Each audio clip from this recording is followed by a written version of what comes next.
आज की सुबह की बेला में जितने भी भाई बहन एवं माताएं एवं पिता समान एवं बच्चे लोग हैं, मसीह यीशु के नाम से जय यीशु मसीह की। तो हे मेरे प्रियो, मैं आपके बीच में एक परमेश्वर की भाग से मैं एक विषय लेकर आया हूं और वो विषय है कष्ट उठाना। और बाइबल पुस्तक है पहला पतरस की पुस्तक अध्याय 2 19 से 25 पद। आज मैं इसमें 3 बातों को लिया हूं। जो पहला है, कष्ट जो उठाते हैं, किस प्रकार हम कष्ट उठा रहे हैं। दूसरा, उन कष्टों के लिए हमें अपने सच्चे न्याय के हाथों में सौंप देना है।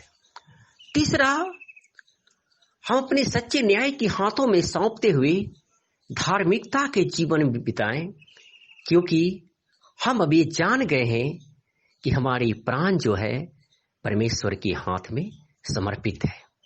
तो आइए आज हम इन बातों को देखेंगे कि परमेश्वर का वचन क्या कहता है। तो खासकर 19 और 20 पद को हम देखते हैं, क्योंकि यदि कोई परमेश्वर का विचार करके अन्याय से दुख उठाता हुआ कलेश सहता है तो वह सुहावना है, क्योंकि यदि तुमने अपराध करके घूस खाए और धीरज धरा तो इसका क्या बड़ाई की बात है। पर यदि भला काम करके दुख उठाते हो और धीरज धरते हो तो यह परमेश्वर को भाता है। हे मेरे प्रियो, हम ये कह सकते हैं कि आज हम जो कष्ट उठा रहे हैं, या बहुत प्रकार के लोग कष्ट उठाते हैं, क्या उन कष्टों के बारे में हम सोचते हैं, विचार करते हैं। बहुत लोग कष्ट किसी को दे करके खुश होते हैं, बहुत लोग किसी को बदनाम करके खुश होते हैं, बहुत लोग किसी को लूट करके खुश होते हैं, बहुत लोग किसी को गिरा कर खुश होते हैं। लेकिन हम प्रभु यीशु मसीह के उदाहरण से देख सकते हैं कि हमारा पिता परमेश्वर जो इस दुनिया में प्रभु यीशु मसीह को भेजा, वह यीशु मसीह ने क्या किया। वो बहुत प्रकार की बातें को सहन किया, वो परमेश्वर के लिए दुख उठाया, जो परमेश्वर की इच्छा था वो पूरा किया, और उसी में कष्ट उठाते हुए ही वह धीरज धरा। और उस धीरज में हम देखते हैं कि परमेश्वर ने उनके साथ रहा। परमेश्वर उसे कभी नहीं छोड़ा। उन्होंने, उसके पास इतना पावर था कि वो अपने हर एक दुख का बदला ले सकता था, हर एक उन लज्जा का बदला ले सकता था, हर एक उन तूफानों का बदला ले सकता था जो उनके जीवन में अत्याचार किया। लेकिन उन्होंने एक ऐसा कार्य नहीं किया मेरे प्रियो। उन्होंने वही किया जो प्रभु यीशु मसीह ने चाहा, परमेश्वर ने चाहा, और प्रभु यीशु मसीह ने अपने पिता परमेश्वर की इच्छा पूरी किया, और परमेश्वर को वही भाता और वही कार्य किया जो परमेश्वर उससे चाहता था।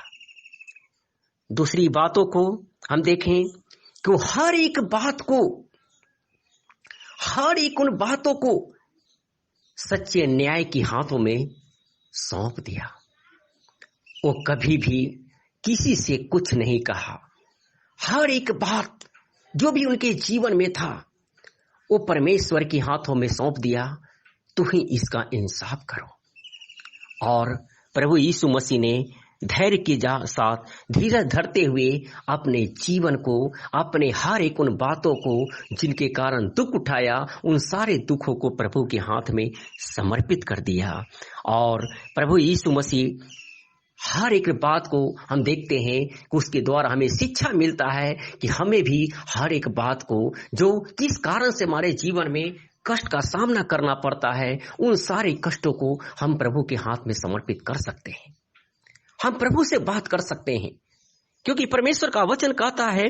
तीसरी बात को हम देखते हैं कि परमेश्वर का वचन कहता है कि धार्मिकता के लिए जीवन बिताएं।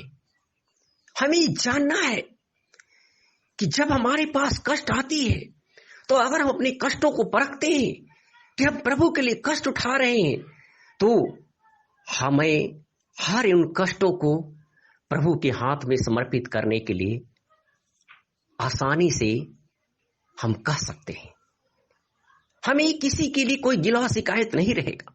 हमारी शिकायत केवल परमेश्वर के साथ रहेगा। हम परमेश्वर से कह सकते हैं, परमेश्वर से बात कर सकते हैं। हम अपने धैर्य को बना कर रखना है, क्योंकि जिस तरह से प्रभु ने धैर्य को बना कर रखा। और तीसरी बातों में जो कहा गया है, धार्मिकता का जीवन बिताए। अगर हम अपने सच्चे न्याय के हाथों में हम समर्पित करते हैं तो हम धार्मिकता का जीवन बिताते हैं, क्योंकि हमें ये यकीन हो जाता है, अपने आप को अनुभव करते हैं कि अब हम भटके हुए थे, पर अपने प्राणों की रखवाला जो हमारा है, हमारे प्राण की रखवाला है, जो हमारा परमेश्वर है, और हमें किसी से कोई भी गिलवा शिकायत नहीं रहता है। तो आमीन। सबको जय यीशु मसीह की। आज मैं यहीं पर अपनी वाणी को समाप्त करता हूं।